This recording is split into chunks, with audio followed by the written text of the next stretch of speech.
Instagram. Good morning, good morning, good morning. This is me, Mesha Lee, your host of Morning MOJA. So, getting to know yourself better, let me share some things with you.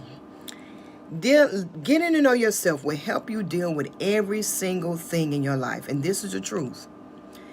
50%, listen to these statistics, 50% of every relationship, friendship, adultship, family ship, whatever ship you own, whether you the ship shipping out on a cruise or ship shipping in the relationship, the marriage, 50% of everything that you deal with when it comes to another human being, you are responsible for 50% of that thing.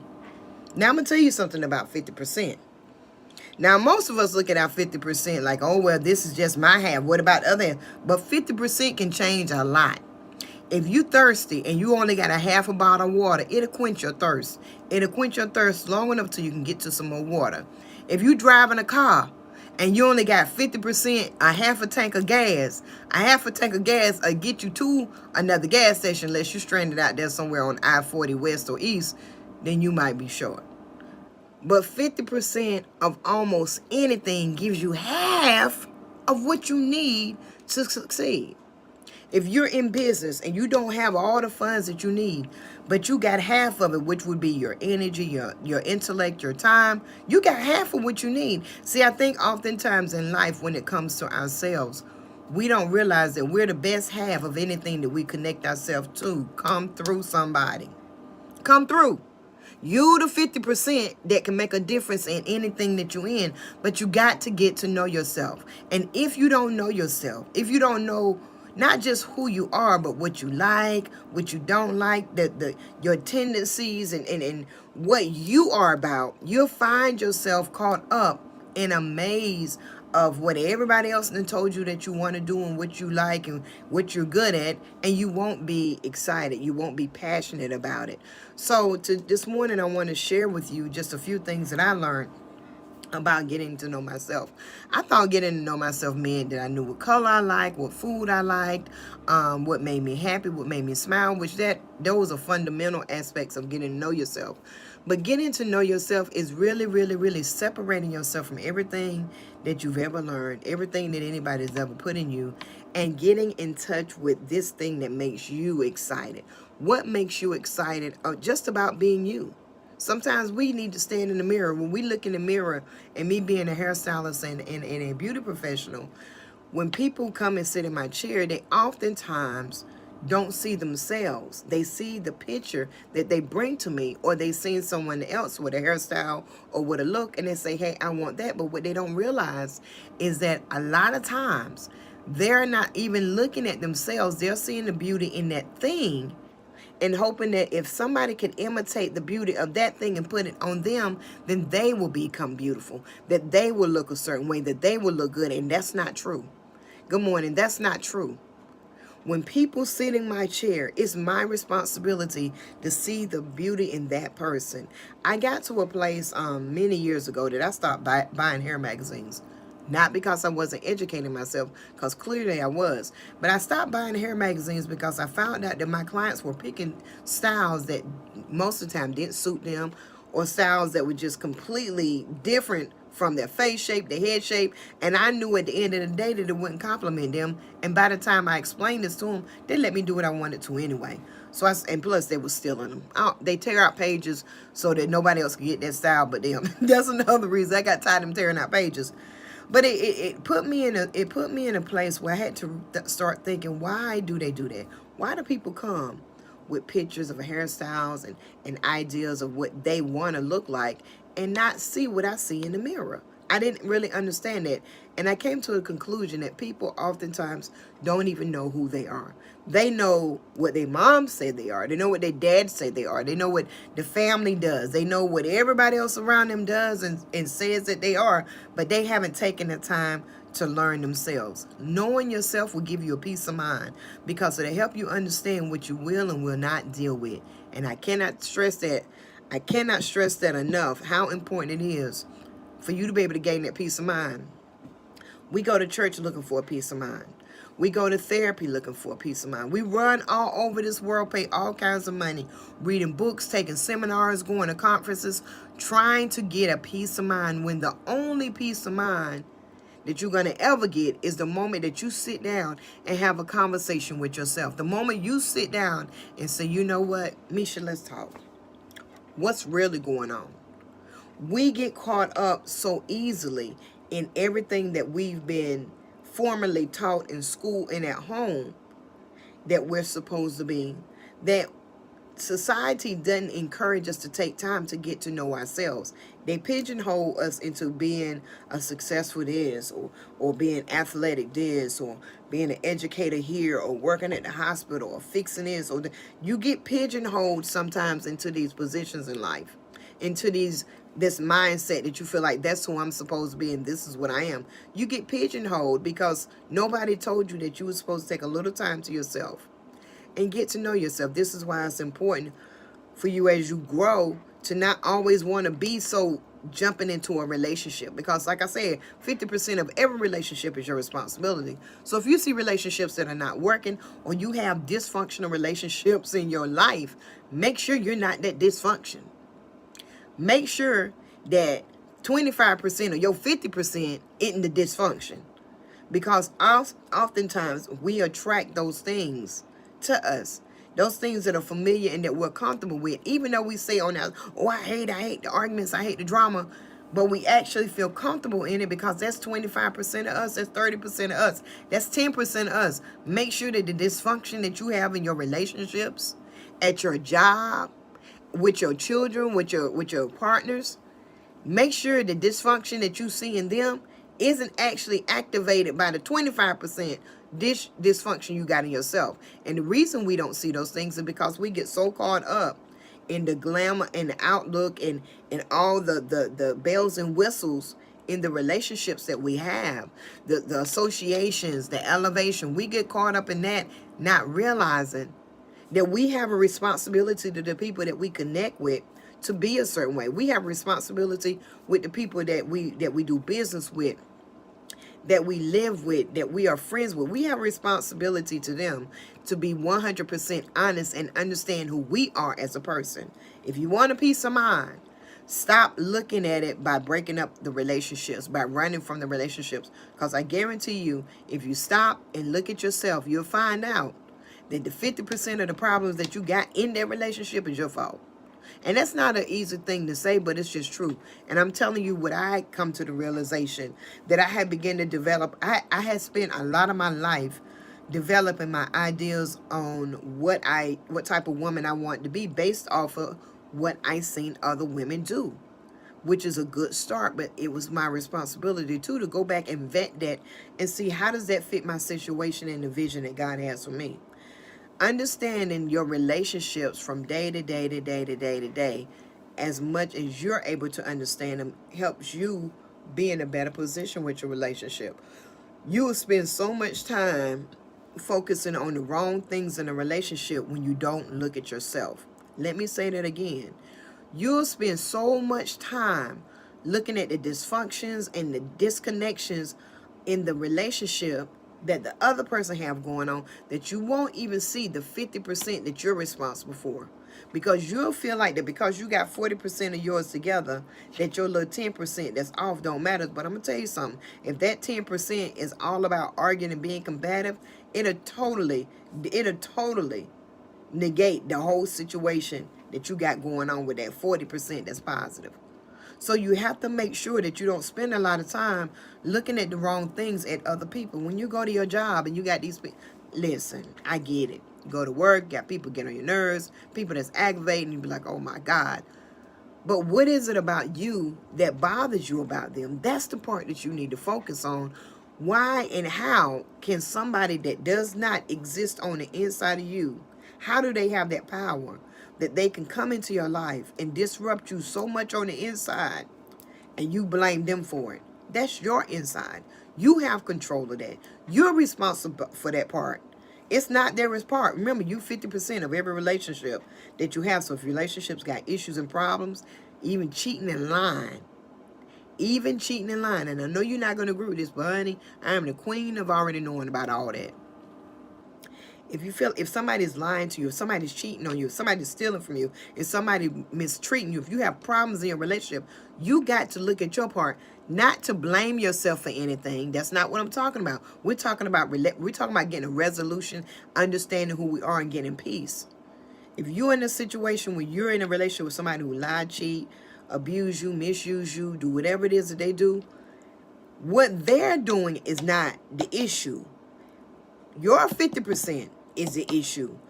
What percentage of that 50% of you tells you that that type of behavior is okay?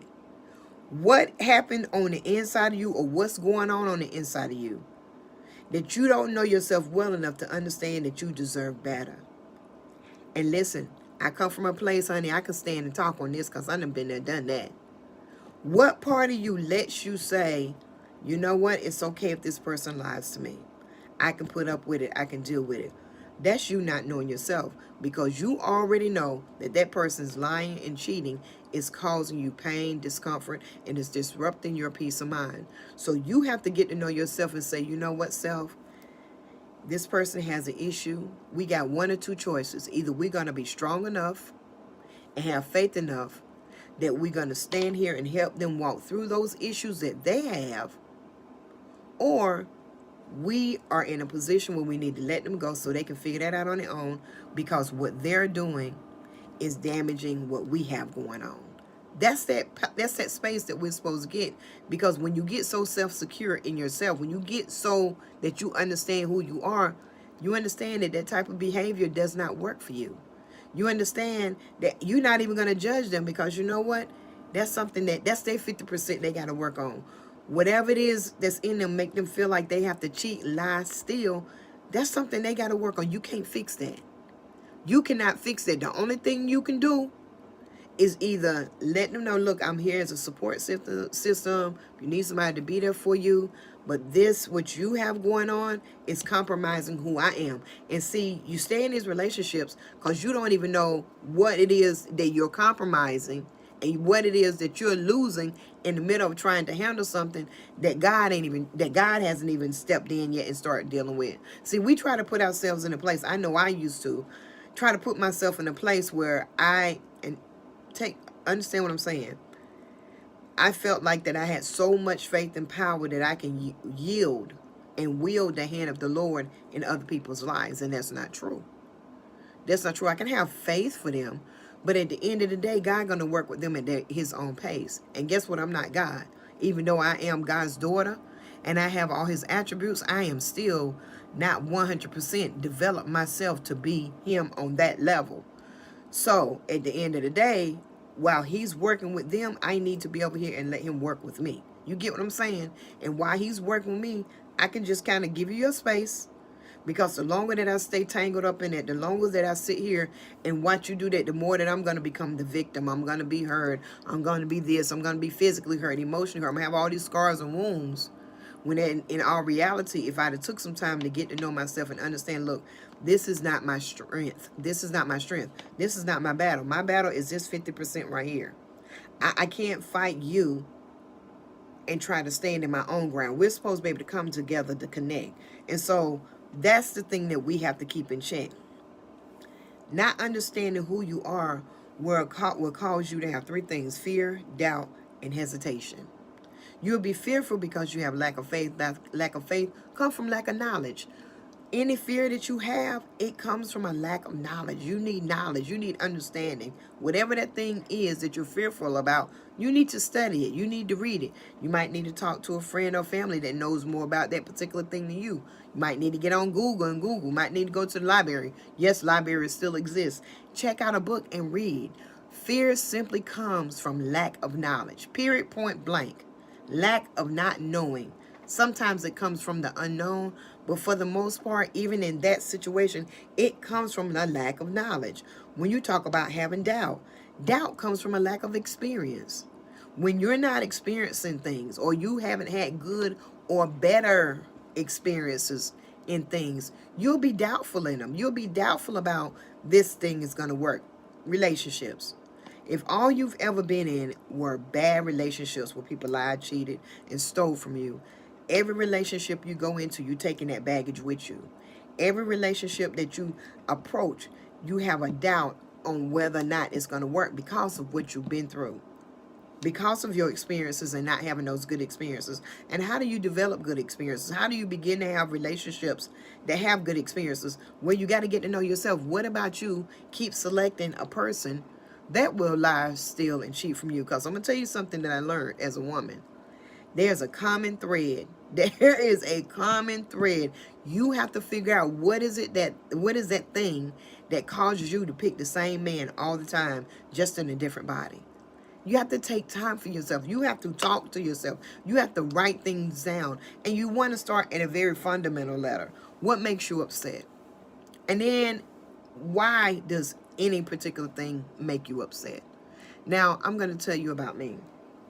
For me, one of the things that I learned about myself here recently is that I am very, very, very, very patient.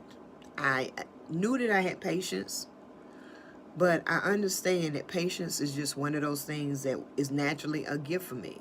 I used to get frustrated about my patience because I didn't like waiting in line. I didn't like being behind a car that was driving too slow. And for most of y'all that know me, that see me acting out, you be like, girl, you are not patient when it comes to those things. But I found out I really am. But what happened is I began to think that I needed to fight all the time, that I needed to battle all the time, that I needed to put myself in a place where I needed to always jump up and stand up and say something about something, where in my natural nature, I'm able to sit back and say, you know, I'm okay. I'm fine. I'm okay. And be able to use that time to understand the situation, understand people, to be able to evaluate and look at things differently. That's what I learned about myself. And so now I embrace that about me. It's not something that I even have to work at. I'm actually more peaceful and I'm more at one with myself now that I walk in the thing that I know that I enjoy doing, or that it comes naturally to me, which is being patient. I'm able to sit and be patient. I used to be so frustrated, and then I realized that was just me feeling like I needed to battle. Why I needed to battle? Because I spent the majority of my life, up until about 33, just allowing everything to just be what it was, being super patient, super long-suffering, super understanding. That was just me. But then I got into a place where I had to battle. I had to fight every single day of my life. And when I came out of that battle, swinging, throwing rocks and bricks. I mean, you know, I was fighting unfair left and right coming out of that situation. And God, I ask you, and every one of y'all that met me in this, when I came out, I ask you to forgive me, because I was on fire, because I had just came out of a war zone. So I still had a lot of battling in me. Once I settled and realized how important it was for me to just really sit back and take some time off. I mean, I didn't get any relationships. I stayed away from relationships. I have friends, but just no relationships, no commitment. I had to take some time to really spend to understand who I was. And that's when I was able to recapture that part of my life and recapture that part of me. So you have to take time for yourself to get to know yourself. And it doesn't take a tremendous amount of effort. I have a lot of notes over here, but I'm not even going to read those. It doesn't take a tremendous amount of effort, but what it does take is time. You're not going to be able to skip from one space to another. You're going to have to take time. If you're younger, it'll be a lot easier, because you're coming out of a place where your parents and the people that raised you and the people that have nurtured you, you know, and this is how life is. We're all raised and we're all nurtured in different situations, some good, some bad, some easy, some challenging, some difficult, some incredibly easy. We all have our own upbringing, and it's those upbringings that we use as a foundation to understand ourselves and to identify ourselves with a particular group, clan, or root. But at the end of the day, you're still an individual. You are still an individual, and there may be some things that you were groomed to do, or that you were taught to do, or that were put inside you to be, that just doesn't vibe with you on the inside. And you shouldn't feel negative, or you shouldn't feel like you're less of a person, or you shouldn't even feel unsuccessful or strayed away from the way. No, we're all individuals. Here in this life, it makes sense for us to formalize and normalize things. It makes sense for us to make things cookie cutter so we can control our environment, so we can make sure that everybody do what we want them to do and everybody behave a certain way. But let me tell you something. If you don't know who you are, you'll find yourself working jobs and living a life that you're not passionate about. You're not fulfilled and you're not satisfied. You're going from place to place to place to place, constantly trying to find out that thing, but you're following in the footsteps of what everybody else told you you're supposed to be doing, or everybody else told you you're supposed to be being. Or you'll get so fearful of doing the thing that you've been trying to do that you'll back off into a safe place doing what everybody else is doing. You'll get your backup. You'll always have a backup because you're so afraid to put energy in the thing that really can make you who God created you to be. You get fearful. So I just want to encourage you today to live your life like it's golden. You only have one life, and you only have one responsibility in this life. I have 5 children, and I've raised my children to the best of my abilities, and there's plenty of things that I wish I could have showed them differently. Now I have 5 adults, so I'm not mothering them the way that I used to mother them, but I'm here for them as a friend, as a confidant, for them to call me, to ask me, and to help guide them in adult decisions, and to be an advisory to them. But I still have to allow them to make mistakes. Is it easy? You know it ain't easy. But it's necessary because I need for my children. I need for my children to know who they are, not just who I raised them to be. I want them to take the tools that I give them and understand this. Only thing that people gave you, whether it was good or bad, whether you came up rich or poor, whether you came up just dirt, it don't matter. They gave you tools. They gave you 2 things. They gave you tools and motivation to do everything it is that you need to do in your life so that you can be passionate, you can have peace, and you can be stable. They gave you those things, and you might look like, I ain't got much. I grew up here and I grew up here. We were dirt poor, but those are tools. That's fuel. You would be surprised how many stories I hear on a regular basis of people coming up in the most awesome, the most incredible circumstances. I'm talking about just harsh circumstances, just unbelievable situations that anybody would ever be in. And I personally couldn't imagine putting my children through any of those circumstances, and how they take what they went through and they use it as a catapult to send them to a place that they really desire to be. They still have to deal with themselves, and then you will find other people who will take those same tools and they'll dig a hole and bury themselves in that. What makes the difference in the person that uses those tools to catapult themselves and the person that uses those tools to bury themselves in the ground? The difference is one understands that I either do something or I'm going to end up like them. And this is not where I want to be. That one person that uses those tools to catapult themselves have made a decision. This is not what I want. This is not who I am. And this is not what I deserve. They took some time and they understood that they could do these things. They understood that they deserve better. And they talked to themselves and told themselves, this is what us gonna do. Me, myself, and I, this is what we doing. This is how we rolling. We're going to do all this and we're going to get up out of here. Whereas your other person will let the situation and circumstances, and they never talk to themselves. They never spend time with themselves. They never seek inside themselves the strength that lies there dormantly.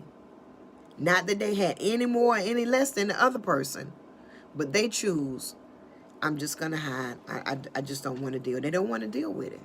And so this is why we have to always be positive and we have to stay optimistic, because you never know who's watching you and you never know who you might inspire. And this is why I get up every morning, because I had an opportunity to have a lot of people to inspire me, but I really had to take the tools that was given to me in life and use them to catapult me to the places that I am right now. So I don't want you to be discouraged. If you're in a place right now today where you feel like you just can't do no better, your relationships are tore up, there's no hope for this, oh, I can't do this, understand this. 50% of every situation that you're dealing with right now is in your control. 50%. Don't think that your 50% is the bottom 50% either. Your 50% could be the foundation part. Your 50% could be all you need to get to that 60%. Because I'm going to tell you something. To be listen, shout out on Sunday. I'm going to say this and I'm going to get off. In order for you to be an overcomer, in order for you to win in life, in any situation, you never have to be 100%. You never have to be 100%. You only have to be 51%. That's it. See, we strive trying to get that whole other 50% in check. And in order for your relationships to be better, in order for your marriages, in order for your job, in order for your friendships to be better, they don't have to be 100%. They do not have to be 100%. They just need to be 51% better. That 1% is all you need to make things a little bit better and to give you the edge over everything else. Because with 51% of anything in this United States, you are the majority leader. You are the person that's calling the shots. You are the person that they're going to look to make that decision. You just need to get that 1%. I need you to fight for that 1% today of you that can take you and keep you going to tomorrow. I need you to fight for that 1% of your marriage, of your relationship. Stop trying to fight for 30%. Stop trying to fight for 20% and fight for that 1%. Get that 1%. Y'all fight for that 1%. When you get that 1%, you know you can get a 2%. You can get a 3%, a 4%, a 5%. And let me tell you something. I done met a lot of people in my life. Married people. Met a lot of them in good relationships. And I still haven't met one person. Not one person. And I've been mentored by the best of the best. I still have not met one person who has a relationship or marriage that's 100%. Not one. They all linger around 51% and above, but not 100%. So stop letting Hollywood and Instagram, Facebook, Snapchat, Periscope, TikTok make you feel like that what you see is 100%. Sometimes all you see people working with is 51%. And I'm going to tell you something, 51% is good enough for me. It's not where I'm going to settle, but it's good enough for me because what it does is it gives me hope. If your relationship with your parents or with your brothers and sisters ain't 100%, it's okay. Let it be 51%. Let it be 1% better than what it used to be. And you keep building on that. See, nothing is instantaneous. It even takes time for you to cook stuff in the microwave. So even a microwave, as quick as it cooks, still take time. You're not going to be able to skip over those steps. I love you guys so much. I hope this has helped somebody. Stop shooting for that 100%. Shoot for that 51%. If you're at 50%, shoot for 51%. Shoot for that 51%. Work on that. Take time to get to know yourself. Take responsibility for the part that you play. Stop trying to manipulate, control, and force people to do the things that you want them to do when you ain't even took care of your 50%. Make sure that your 50% don't have 10, 20, 30, 4, 5, 6, 7, even 2% of the drama that you hate so much in the relationship. Make sure that ain't you. Once you understand who it is and what's going on, it's going to make things a lot easier for you. You'll be able to identify with a lot of things, and you'll find out that the person that you're in the relationship with will appreciate you more and will be willing to work with you and work through those issues. I love you guys. I will be back on in the morning at 6 a.m. my regular time. But I thank you so much. Make sure you share this on your page. Share it with somebody. Be encouraged today. Take some time and listen. Block some time out every day. I say at least an hour if you can, but 10 minutes just to talk to yourself and just kind of mull over things with yourself. Don't let any of the thoughts that you have to do with your mama, cousin, your man, your woman. Don't let it have nothing to do with nobody. Let it be all about you. Don't blame nobody. Oh, well, what could you have done in that situation? What could you do to make that situation better? I love you. Follow me across all social media as Mesha Lee. Go to themeshalee.com and sign up for my newsletter for Morning Moja. I'll see you in the morning. Bye-bye.